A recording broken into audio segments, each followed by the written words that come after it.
ஒரு காட்டுல ஒரு முனிவர் இருந்தார். ஒரு நாள் அவரை தேடிட்டு 4 பேர் வந்தாங்க. சுவாமி, எங்களுக்கு ரொம்ப நாளா ஒரு சந்தேகம்னாங்க. என்னன்னு கேட்டார். இந்த உலகத்துல எவ்வளவோ காரியங்கள் நடக்குது, எது நியாயம் எது அநியாயம் அப்படின்னு புரிஞ்சுக்க முடியலன்னாங்க. அது யாராலையும் புரிஞ்சுக்க முடியாதுன்னார் முனிவர். வந்தவங்களுக்கு ஆச்சரியமா போச்சு, ஒரு மாதிரியா பார்த்தாங்க. இத முனிவர் கவனிச்சார். சரி, புறப்படுங்க என்னோடன்னார். எங்கன்னு கேட்டாங்க. இப்போ உங்க 4 பேரையும் ஒரு புஷ்பக விமானத்துல அழைச்சிட்டு போறேன். இந்த உலகத்துல சர்வசாதாரணமா நடக்கக்கூடிய ஒரு காட்சியை உங்களுக்கு காட்ட போறேன். நீங்க பார்க்க போற அந்த காட்சி நியாயமா அநியாயமா அப்படிங்கறத என்கிட்ட சொல்லணும். நீங்க சரியான பதில் சொன்னா புஷ்பக விமானத்துல தொடர்ந்து பிரயாணம் பண்ணலாம். தவறான பதில் சொன்னா இந்த புஷ்பக விமானம் உங்களை கீழே தள்ளி விட்டுரும் அப்படின்னார். 4 பேருக்கும் பயம்தான். இருந்தாலும் முனிவர் கூப்பிடுறாரே அப்படின்னு சொல்லி புறப்பட்டாங்க. அவங்க எல்லாரும் புறப்பட்டு ஒரு காட்டு வழியா போய்கிட்டு இருக்கிறாங்க புஷ்பக விமானத்துல. அங்க நடக்கிற ஒரு காட்சியை காட்டுறார் முனிவர். அதோ அங்க பாருங்கன்னார். அந்த விமானத்துல இருந்தபடியே எல்லாரும் கீழே குனிஞ்சு பாக்குறாங்க. அங்க ஒரு தாய் புலி அப்பதான் குட்டி போட்டிருக்கு. குட்டிகளை ஈன்ற உடனே பசிக்கு இறை தேடி அந்த பக்கமா வருது. அதே நேரம் ஒரு தாய் மான், அதுவும் அப்பதான் குட்டி போட்டிருக்கு. அதுவும் இதே மாதிரி குட்டிகளை ஈன்ற உடனே பசிக்கு இறை தேடி அந்த பக்கமா வருது. இப்ப அந்த புலி அந்த மானை அடிச்சு போட்டுடுது. அதுவும் சாப்பிடுது, குட்டிகளுக்கும் கொடுக்குது.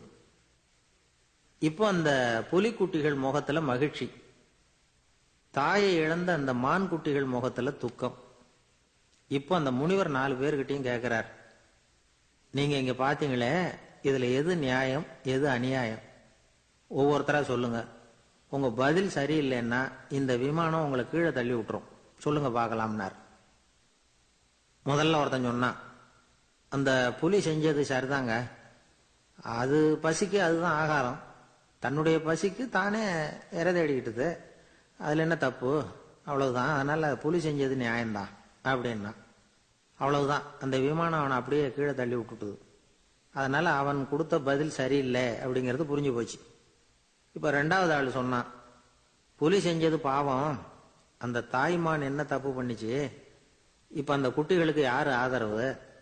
அதனால புலி செஞ்சது அநியாயம் அப்படின்னா. அவ்வளவுதான், அவனையும் கீழே தள்ளி விட்டுடுது அந்த விமானம். இந்த பதிலும் சரியில்லை அப்படின்னு ஆயிட்டுது. இப்ப 3வது ஆள் வந்தான்.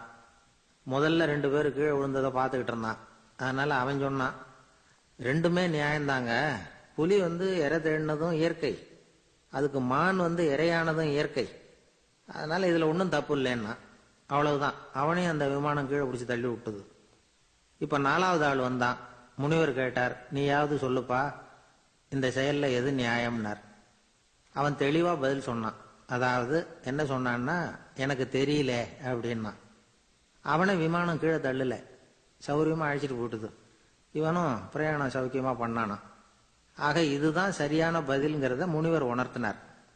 இந்த கதையிலிருந்து நாம புரிஞ்சுக்க வேண்டியது என்னன்னா, இந்த உலகத்துல எவ்வளவோ காரியங்கள் நடக்குது. அதெல்லாம் ஏன் அப்படி நடக்குதுங்கிறதுக்கு எப்பேற்பட்ட பண்டிதராலும் பதில் சொல்ல முடியாது. தெரியாததை தெரியாதுன்னு ஒத்துக்கிட்டா வாழ்க்கை பிரயாணம் சுகமா இருக்கும்.